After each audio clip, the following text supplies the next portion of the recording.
everyone. My name is Ranger Randy, and I'm standing here in front of 1207 28th Street here in Little Rock, Arkansas, the home of Mrs. Daisy Bates. Mrs. Daisy Bates, the local chapter president of the NAACP. This was a home. A lot of history happened here.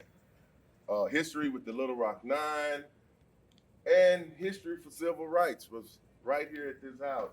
And when I'm standing at this house, I always think about this picture window right here because there was pictures taken of Mrs. Bates standing in front of this window on the inside looking out, and they had tape all over this window because people would ride by her house and throw rocks and bricks and break the windows.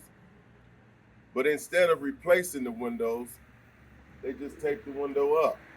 And it looked like a stained glass window from the inside looking out.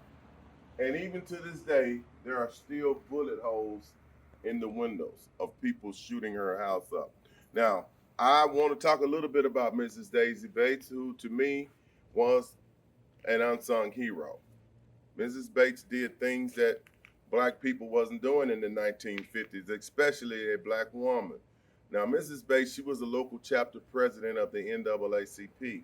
Now, Mrs. Bates and her husband, L.C. Bates, they owned the Arkansas State Press, a newspaper that was keeping black people informed as to what was going on in their communities. And of course, a lot of white community members did not like what Mrs. Bates was doing. Now, Mrs. Bates, she gave everything. I think she gave everything to this cause to get these 9 children into that school. To get those 9 children into the school, Mrs. Bates, she was phenomenal. She was brave. She was very active. She was doing what needed to be done at that time to get these children into that school. Now, I think that this woman probably didn't get much sleep because always worrying, always wondering what's going to happen next. But still, she forged on. She didn't let anyone stop her. And to me, she was a hero. She is a hero.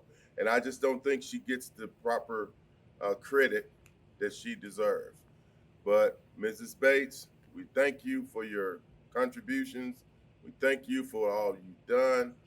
And so, with that, we're going to say thank you, Mrs. Bates.